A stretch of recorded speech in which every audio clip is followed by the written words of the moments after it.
This small tool can help you find your way in the world. This is a compass, and in this short video we'll do a couple things. We'll talk about the parts of a compass and how it works, and how you can use a compass to find a bearing of a point out there in the world, and also to find the place in the world that relates to a particular bearing.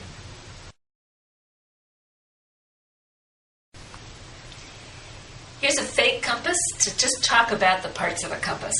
The compasses that we use in the 4-H Forest Ecology Contest are along the lines of this kind of compass. We haven't used the ones with the mirror in it. They're a little bit more complicated. So, notice that your compass has a housing. The housing moves. It rotates on the base of the compass, and with it rotates this north arrow. The north arrow is a part of the housing, and they move together. So this red arrow always points to the N that is part of the housing. This circle on the outside edge of the housing is where all the degrees are marked. A circle, as you know, has 360 degrees, and this circle has 360 degrees too. All 360 degree numbers aren't on here. And so you'll have to look at your compass and figure out what the long marks and the short marks actually mean. On many of the compasses, the long marks are 10 degrees. There's a short 5-degree mark in between them. And so you should become familiar with your compass and be able to know where to find all 360 degrees on your compass. You'll notice that the 0 point probably isn't there, because N for north is 0. And then it goes around to E, which is 90 degrees for east. 360 divided by 4 goes into 90-degree increments. So if N is 0, E, east is 90, south is 180, and west is 270, back to 360, which is north.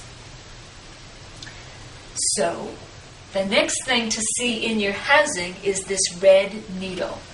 The red needle moves differently than the housing because this red needle always points, put it on here, to the magnetic north in the world, as long as you are holding your compass flat.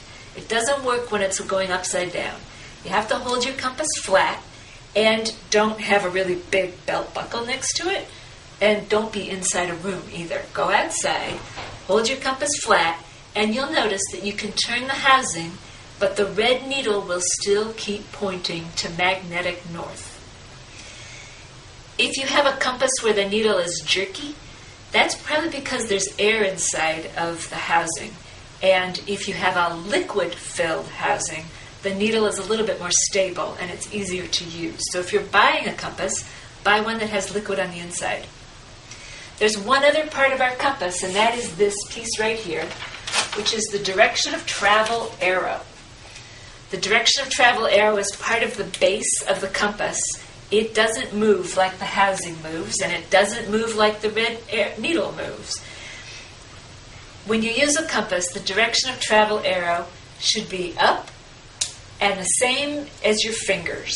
You hold it on your palm of your hand like this, so that your direction of travel is right down the direction of travel through the ends of your fingers and out into the world.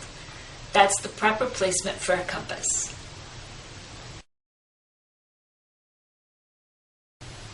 To use your compass, hold it in the base of your hand. Actually, it might help to get started if you start with your compass with the N, north, at the direction of travel, and move your entire body so that the north needle lines up with the north arrow, which should already be with N at the direction of travel arrow. So line it all up so that it's like that, and you are looking north. That will be north.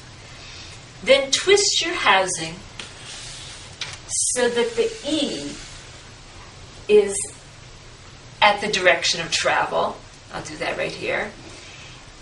And move your body so that the north needle lines up with the north arrow.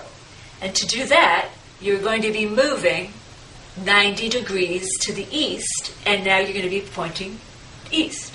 That's how the compass works. That's how you have the circle that is your horizon linked to the circle that is the housing on the compass, which will help you know where you are in the world. This means that you can make up a number between 0 and 360, let's say 20. Put 20 on your housing, put your compass on your hand, move your body so that the arrow and the needle line up together and point north.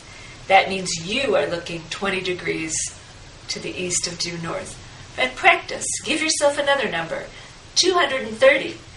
Line it up on your direction of travel, put your compass on your hand, move your entire body so that the needle and the arrow line up with each other, and then you'll be facing 200 and, what did I say? 30. Thank you.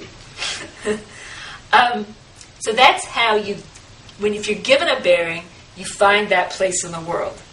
You do exactly the opposite if you see a tree over there and you want to know what bearing it is. You sight through the tree across your fingertips and your direction of travel arrow, and make sure you're lined up just perfectly. Then, not moving your hand, move the housing until the north arrow and the north needle line up together.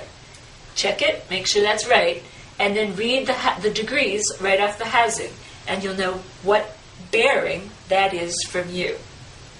So there you have it. You can pick a place in the world and know what degree reading it is, what bearing it is from you. You can be given a bearing, put it on your compass, and know what direction that is in the world. Now there's one other little hitch, and that is, but we don't have to worry about it for this contest. The hitch is that magnetic north and true north are actually 1,000 miles apart. This compass is telling us where magnetic north is. If we were in Colorado, it would make a huge difference. But we're not. We're in Florida.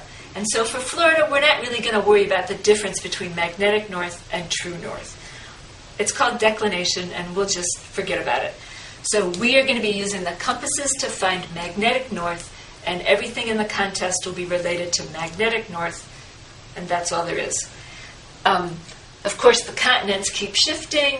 The Earth is rotating and changing magnetic poles a little bit all the time. We're not going to worry about that either.